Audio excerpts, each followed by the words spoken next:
The assassination attempt of former President Donald Trump on July 13th is the most significant operational failure of the Secret Service in decades. I take full responsibility for any security lapse of our agency.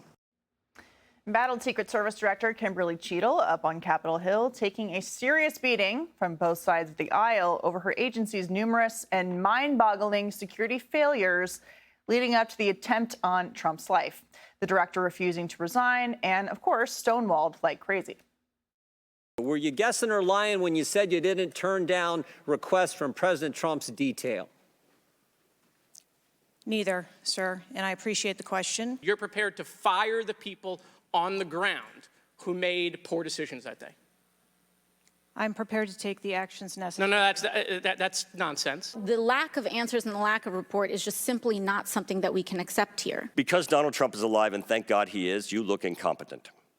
If Donald Trump had been killed, you would have looked culpable. You need to resign. You're full of today. You're just being completely dishonest. He should be fired immediately and go back to Garden Doritos.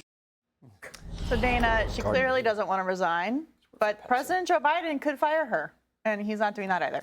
Well, move over, university presidents. We have a new candidate for the worst congressional hearing of the last decade. Honestly, did the people who briefed the university presidents on how to stonewall brief her? And American people are watching this going, this is what our taxpayer dollars are paying for? And also, here's the thing. I appreciate women who are firsts, okay? I was the first Republican woman press secretary. There's a lot of firsts, and it's great. But if you do that then, and you want the credit for being the first, then you have to do better than this. I would never, ever have gone into that hearing and not been able to answer basic questions like, where's the operations report? Or why she couldn't answer basic questions that were known to all of us who read the front page of the New York Times.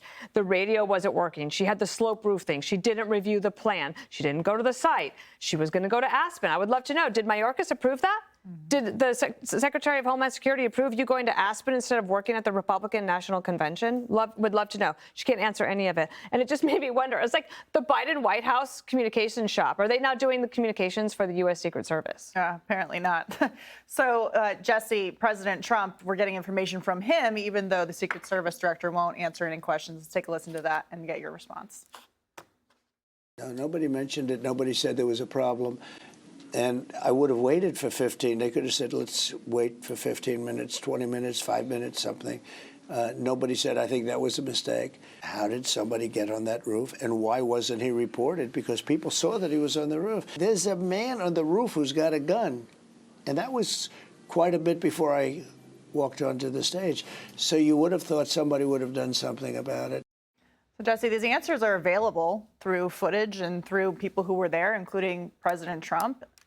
But the Secret Service director is clearly just trying not to answer because she wants to save her own job. The House members got out of the hearing today and said they are more convinced than ever that this guy may have not acted alone. They asked Cheatle, was this guy a lone gunman? And she said, I can't answer that question. Right. She waited 3 days before she even spoke to the agents on that detail. She hasn't even visited the site, Katie. They asked her how many shell casings there were. She said, I can't tell you. She said, did the guy use a ladder? She said, I can't tell you. They said, did the guy use a drone? She goes, I'd have to check my timeline. They go, well, did you bring the timeline to the briefing? And she goes, yeah, I have the timeline right here, but it's not a detailed timeline. No. What? This woman is the director of the Secret Service? I don't know about this woman. She was asked, do we have any radio communications? Do they archive those? She goes, yeah, we usually archive radio communications, but we don't have any from July 13th. Okay. Really? And then she said she uses encrypted communications to speak with her people. I don't know, Katie. Shooter's name's Crooks. Her name's Cheat. I don't like it. Well, Greg, there's good news. She did change her story on the sloped roof thing. She went from saying, well, the roof should have just been covered rather than saying they weren't there because it was a sloped roof. There you go. Well, I think we've solved this case, Colombo. You know, my feeling is if you're going to try to kill the president, it should be hard. You know, you shouldn't just stroll in like that. And you got to ask, okay, is that incompetence? Is that lack of experience? Communication issues, or is it there's some kind of strange ambivalence when it comes to maintaining, you know, the highest standards? It's not just here. it's in a lot of places. And her reaction to me was insulting. Maybe she didn't mean it, but it certainly felt like ambivalence. It's not the agent's fault any more than it's my fault when I'm given a job that I'm not qualified for. I mean, one time I hosted Fox and Friends Weekend, I was terrible. I can't do morning TV, right? But it was not my fault. It was whoever put me there. And so it's not the agent's fault. It goes to her. So I wrote down there are 3 or 4 things that cause this to happen that I think. One, you get a troubled kid with suicide ideation. He's put on meds that give him agency to action. The media selects the target for him, and Trump is way more alluring than a mass shooting because you get infamy plus adulation, and that's energized by this change in brain chemistry.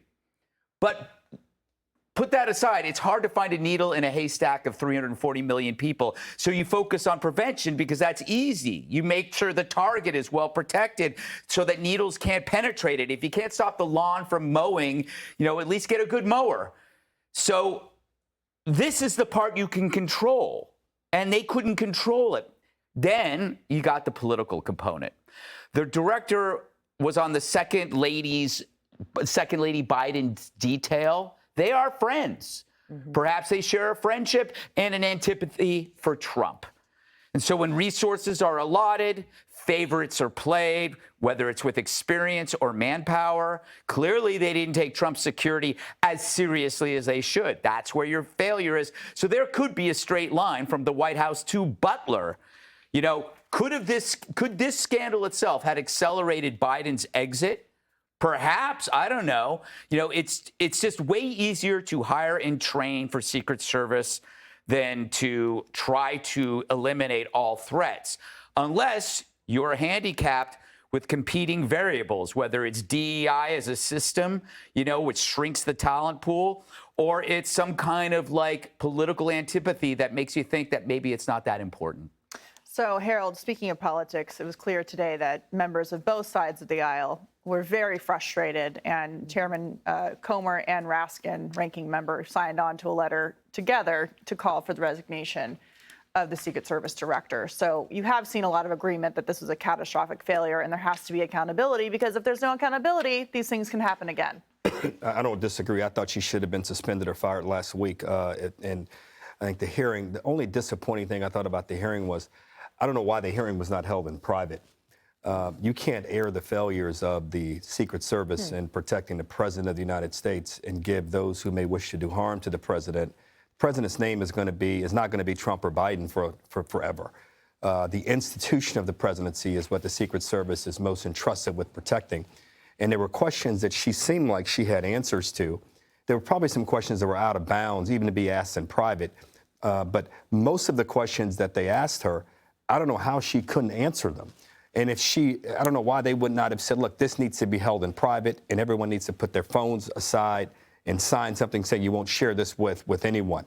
Because, again, this is you're outlining for those who wish to do the president harm, how you do him harm. But I think we sometimes pass over these things. For the top Democrat on the committee and the top Republican on the committee, on the House Oversight Committee, headed by James Comer, where they have had a lot of partisan things happen. You had the top Democrat and top Republican agree she should resign. And if she doesn't resign in the next 24 hours, the White House should fire. Indeed. All right, we'll be watching. Click here to subscribe to the Fox News YouTube page to catch our hottest interviews and most compelling analysis. You won't get it anywhere else.